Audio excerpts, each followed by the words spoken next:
십자가를 질 수 있나? 십자가를 질 수 있나? 주가 물어보실 때 죽기까지 따르오리. 저는 대답하였다. 우리 4절 함께 찬양합니다. 이런 일 다 할 수 있나?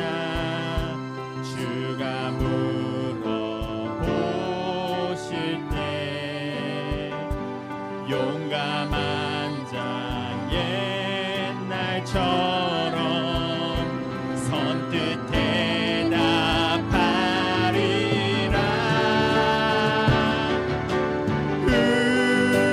우리의 심령. 할렐루야. 2026년 5월 25일 월요일 삶의 첫 시간에 주님께 올려드립니다. 여러 가지 시험을 당할 때 우리는 온전히 기쁘게 여겨야만 합니다. 믿음의 시련이 인내를 만들어내며 그 인내를 통해 우리 삶에 어그러진 부분을 다시 세워가고 온전하고 구비하여 조금도 부족함이 없는 위기를 기회로 삼는 지혜로운 우리 모두 되길 함께 기도합니다. 이 아침에 우리의 믿음을 사도신경을 통해 고백합니다. 전능하사 전지를 만드신 하나님 아버지를 내가 믿사오며 그 외아들 우리 주 예수 그리스도를 믿사오니 이는 성령으로 잉태하사 동정녀 마리아에게 나시고 본디오 빌라도에게 고난을 받으사 십자가에 못 박혀 죽으시고 장사한 지 사흘 만에 죽은 자 가운데 다시 살아나시며 하늘에 오르사 전능하신 하나님 우편에 앉아 계시다가 저리로서 산자와 죽은 자를 심판하러 오시리라. 성령을 믿사오며 거룩한 공회와 성도가 서로 교통하는 것과 죄를 사해 주시는 것과 몸이 다시 사는 것과 영원히 사는 것을 믿사옵나이다. 아멘. 우리 함께 찬송 드립니다. 찬송가 410장입니다.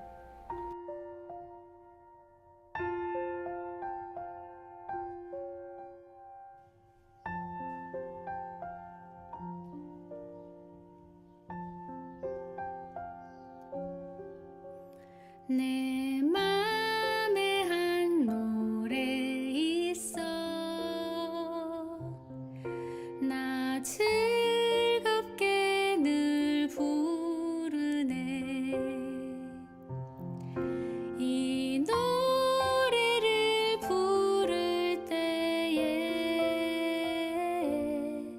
큰 평화 임하도다.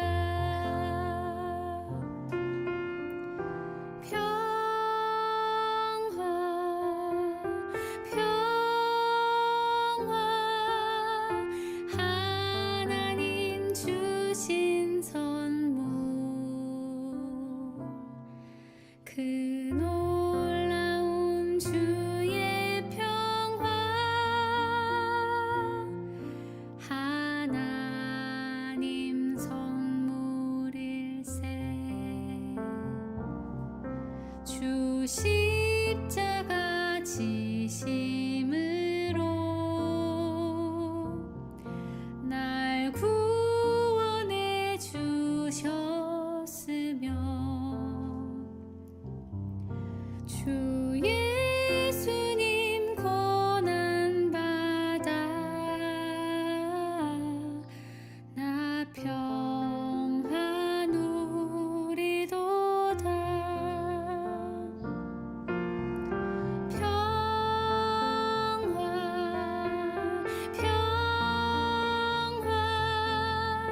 하나님 주신 선물 그 놀라운 주의 평화 하나님 선물일세.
오늘 우리가 볼 하나님 말씀은 창세기 47장 13절로 26절입니다.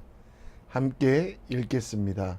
기근이 더욱 심하여 사방에 기근이 먹을 것이 더욱 없고 심- 애굽 땅과 가나안 땅이 기근으로 황폐하니 요셉이 곡식을 팔아 애굽 땅과 가나안 땅에 있는 돈을 모두 거두어들이고 그 돈을 바로의 궁으로 가져가니 애굽 땅과 가나안 땅에 돈이 떨어진지라. 애굽 백성이 다 요셉에게 와서 이르되 돈이 떨어졌사오니 우리에게 먹을 거리를 주소서. 어찌 주 앞에서 죽으리까? 너희의 가축을 내라. 돈이 떨어졌은즉 내가 너희의 가축과 바꾸어 주리라. 그들이 그들의 가축을 요셉에게 끌어오는지라. 요셉이 그 말과 양떼와 소떼와 나귀를 받고 그들에게 먹을 것을 주되 곧 그 모든 가축과 바꾸어서 그 해 동안에 먹을 것을 그들에게 주니라. 그 해가 다 가고 새 해가 되매 무리가 요셉에게 와서 그에게 말하되 우리가 주께 숨기지 아니하나이다. 우리의 돈이 다하였고 우리의 가축대가 주께로 돌아갔사오니 주께 낼 것이 아무것도 남지 아니하고 우리의 몸과 토지뿐이라. 우리가 어찌 우리의 토지와 함께 주의 목전에 죽으리이까? 우리 몸과 우리 토지를 먹을 것을 주고 사소서. 우리가 토지와 함께 바로의 종이 되리니 우리에게 종자를 주시면 우리가 살고 죽지 아니하며 토지도 황폐하게 되지 아니하리이다. 그러므로 요셉이 애굽의 모든 토지를 다 사서 바로에게 바치니 애굽의 모든 사람들이 기근에 시달려 각기 토지를 팔았습니다. 땅이 바로의 소유가 되니라. 요셉이 애굽 땅 이 끝에서 저 끝까지의 백성을 성읍들에 옮겼으나 제사장들의 토지는 사지 아니하였으니 제사장들은 바로에게서 녹을 받음이라. 바로가 주는 녹을 먹음으로 그들이 토지를 팔지 않음이었더라. 요셉이 백성에게 이르되 오늘 내가 바로를 위하여 너희 몸과 너희 토지를 샀노라. 여기 종자가 있으니 너희는 그 땅에 뿌리라. 추수의 5분의 1을 바로에게 상납하고 5분의 4는 너희가 가져서 토지의 종자로도 삼고 너희의 양식으로도 삼고 너희 가족과 어린아이의 양식으로도 삼으라. 주께서 우리를 살리셨사오니 우리가 주께 은혜를 입고 바로의 종이 되겠나이다. 요셉이 애굽 토지법을 세우매 그 5분의 1이 바로에게 상납되나 제사장의 토지는 바로의 소유가 되지 아니하여 오늘날까지 이르니라. 이스라엘 족속이 애굽 고센 땅에 거주하며 거기서 생업을 얻어 생육하고 번성하였더라. 야곱이 애굽 땅에 17년을 거주하였으니 그의 나이가 147세라. 이스라엘이 죽을 날이 가까우매 그의 아들 요셉을 불러 이제 내가 내게 은혜를 입었거든. 청하노니 내 손을 내 허벅지 아래에 넣고 인애와 성실함으로 내게 행하여 애굽에 나를 장사하지 아니하도록 하라. 내가 조상들과 함께 눕거든 너는 나를 애굽에서 메어다가 조상의 묘지에 장사하라. 내가 아버지의 말씀대로 행하리이다. 내게 맹세하라. 그가 맹세하니 이스라엘이 침상머리에서 하나님께 경배하니라.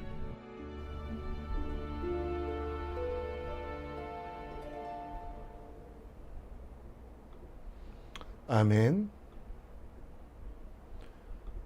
요즘 다시 읽고 있는 책이 있습니다. 인디어런스라는 책인데요. 절망 끝에서 피어난 위대한 리더십, 어니스트 세클턴의 이야기입니다. 1914년 어니스트 세클턴과 27명의 대원들은 인디어런스 호를 타고 최초로 남극 대륙 횡단에 도전합니다. 하지만 남극 대륙 코앞에서 배가 거대한 부표 얼음에 갇혀 고립됩니다. 영하 30도의 극심한 추위, 고립무원의 상황, 그리고 나무 한 그루 없는 곳에서 식량 부족, 마지막에는 그 배마저 침몰하는 상황을 맞이합니다.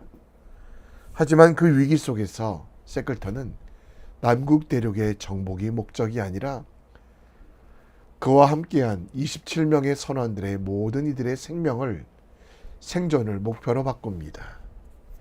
세클턴의 대원들이 절망하지 않도록 노래와 게임을 하고 모든 직책이 상관없이 공평하게 일을 합니다.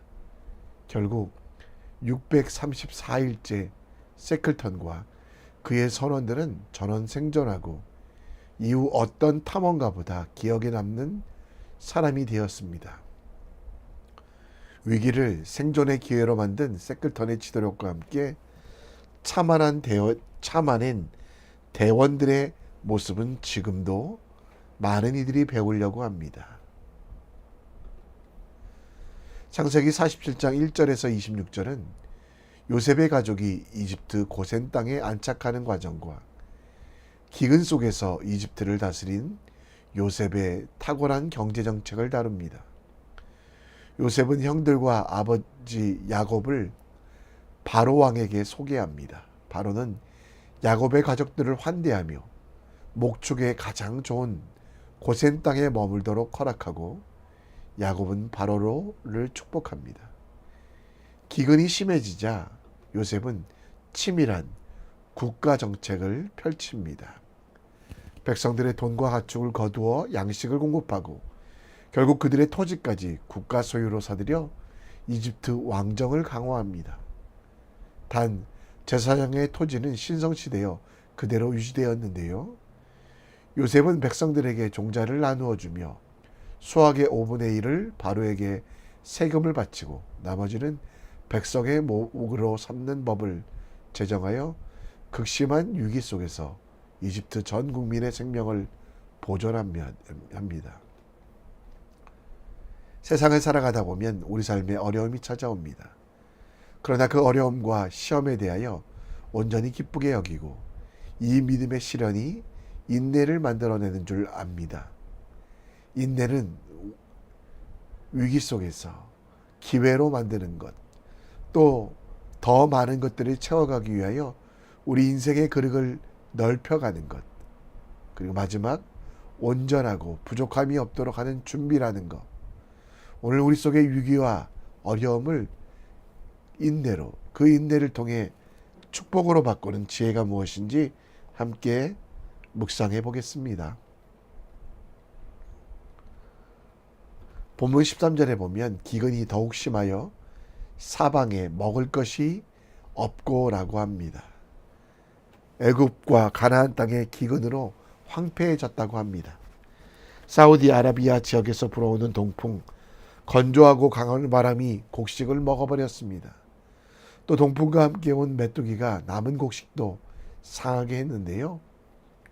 14절에 요셉이 곡식을 팔아 애굽 땅과 가나안 땅에 있는 모든 돈을 거두어 들이고 바로의 궁전에 쌓아두었습니다.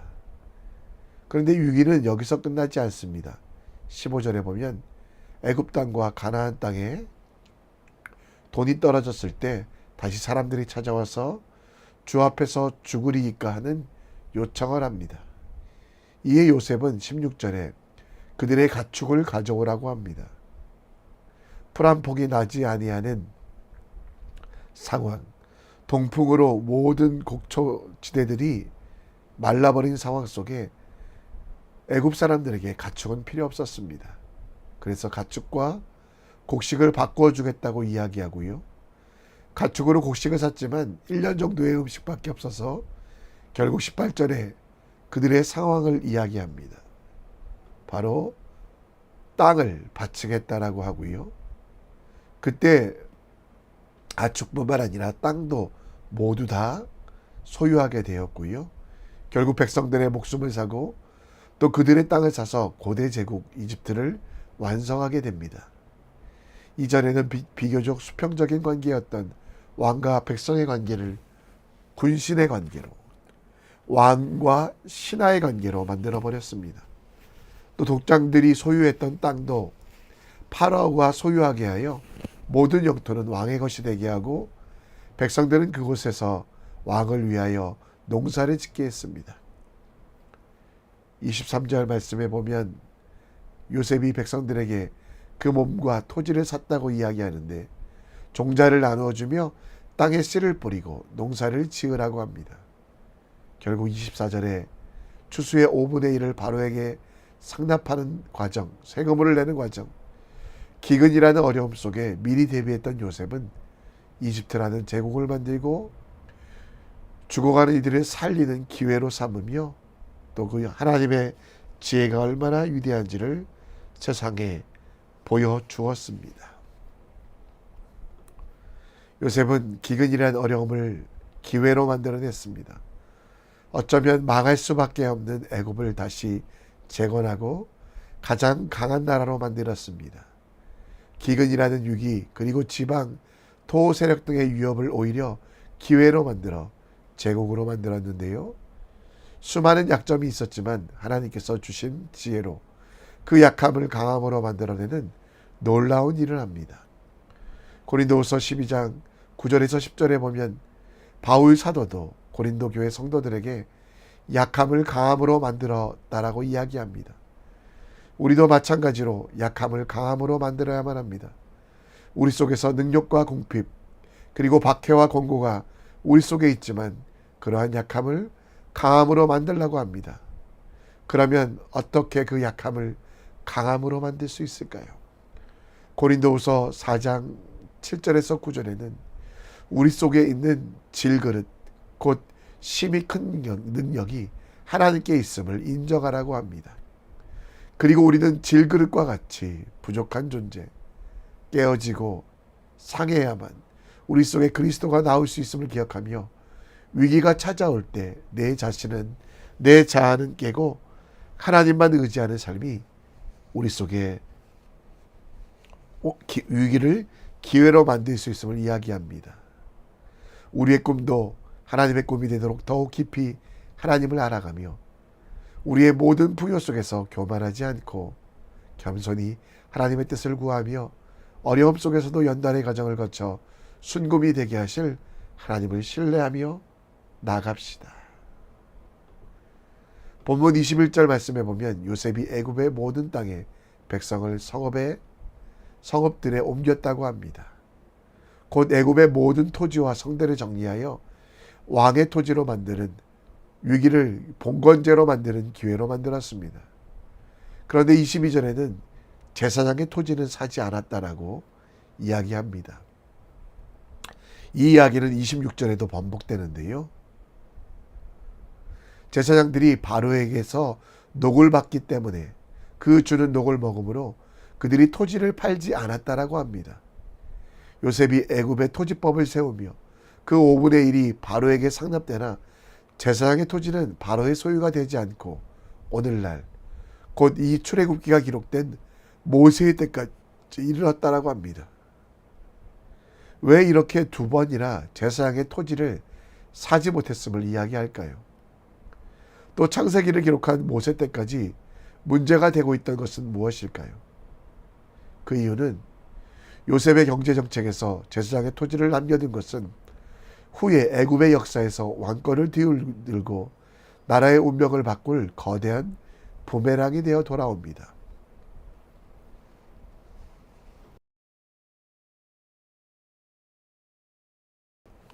요셉의 정책으로 일반 백성과 족장들은 모두 땅을 왕에게 바치게 되었는데요. 아문 신전의 사제들 곧 제사장 계급만은 거대한 토지와 면세 혜택을 받았습니다. 고대 이집트의 세무조사의 기록인 월부어 파피어스에 보면 당시 시간이 흐르면서 제사장들의 면세 혜택을 바탕으로 큰 부를 축적했고 왕으로부터 계속 땅을 기부받아 이집트 전체 농경지의 30%를 소유하게 되었습니다. 그래서 이집트 신왕국 말기 곧 기원전 11세기 10세기에는 아문 신전의 대제사장이 군대와 경제력을 장악하여 권력을 갖는 일이 있게 되었습니다. 그리고 이집트 제21조 시대에는 대제사장 헤리오스가 스스로 왕을 자처하며 나라가 남북으로 쪼개지는 신권 정치 체제가 생기게 됩니다. 이들에 대해서 성경에서는 요셉을 알지 못하는 왕이 일어났다라고 합니다. 출애굽의 시작은 요셉을 알지 못하는 새 왕이 일어나 히브리 민족의 평안을 빼앗고 그들을 종으로 삼기 시작했다라고 이야기합니다. 요셉은 위기를 기회로 만들었으나 그중 한 가지 제사장의 토지를 온전히 정리하지 못했습니다. 요셉이 애굽에서 결혼한 것은 온의 제사장 보디베라의 딸 아스나시였기 때문에 그 장인의 재산을 위하여 이런 정책을 쓸 수밖에 없었습니다. 온정적이고 가족들을 잘 돌보는 것 같지만 이런 작은 틈은 실수가 되어 나중 히브리 민족을 종으로 삼게 하는, 또 요셉과 함께 하셨던 하나님을 잊게 하는 실수가 됩니다. 악은 모양이라도 죄는 그림자라도 떨쳐내야 하며 위기와 고난 속에서 죄를 깨닫고 악을 발견해서 반드시 제거하는 삶을 살아야만 합니다. 요셉이 제사장의 토지를 정리했다면 작은 부분이지만 이집트와 히브리 민족의 역사를 바꿨을 것입니다. 데살로니가서 5장 말씀해 보면 악은 어떤 모양이라도 버려야 된다라고 합니다. 23절에는 그 이유가 설명되어 있는데요. 평강의 하나님이 친히 너희를 온전하게 하시고 또 우리의 영, 혼, 몸이 우리 주 예수께서 강림하실 때까지 온전히 보호하기 위하여 우리의 영, 혼, 몸 어떤 것도 악이 남지 않도록 위기 가운데 반드시 정리해야 될 악과 죄를 이야기하고 있습니다. 로마서 8장 28절에 우리가 알거니와 하나님을 사랑하는 자 곧 그 뜻대로 부르심을 입은 자들에게 모든 것이 합력하여 선을 이룬다고 합니다. 하나님을 사랑하는 자 곧 그 뜻대로 부르심을 입은 자들이 해야 할 일들은 모든 것입니다. 죄에 대하여 악에 대하여 어떤 것도 남겨두지 말라고 말씀하신 것 기억하시고요. 우리 인생에 불순물이 생기지 않도록 의심, 불신, 욕심을 제거하고 하나님의 마음을 배워 하나님의 뜻대로 살아가는 주님의 사람 되길 우리 함께 기도합시다. 이 시간 함께 찬양하며 오늘 말씀을 다시 한번 기억합니다.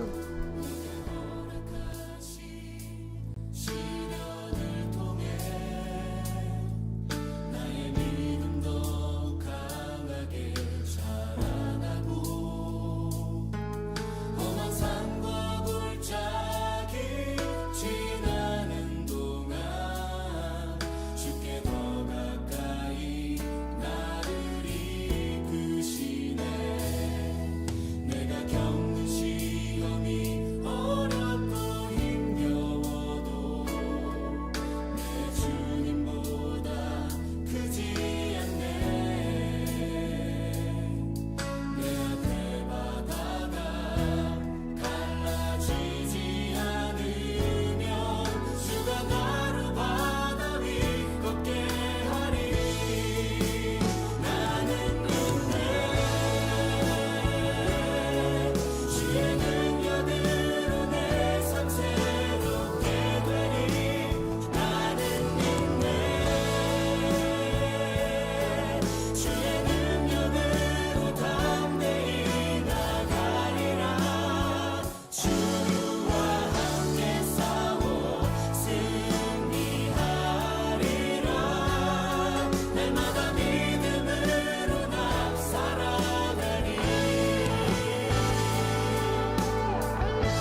월요일 아침에도 기도합니다. 환란이 찾아올 때 그것을 연단의 기회로 삼아 정금과 같이 나오는 우리가 될 수 있도록 작은 데도 남겨두지 않도록 성령의 충만을 간구하게 하시고 오직 하나님을 바라게 하여 주시기를. 월요일은 교회를 위해 기도합니다. 몸이 아픈 하나들, 약한 이들을 예수 그리스도의 보혈로 고쳐주시고 회복시키시기를. 마음이 상한 이들이 주님 바라보며 주님과 함께하기를 이 시간 다 같이 기도했으면 좋겠습니다. 이 시간 함께 기도합니다. 하나님 아버지, 오늘도 기도하게 하시고 주의 은혜 가운데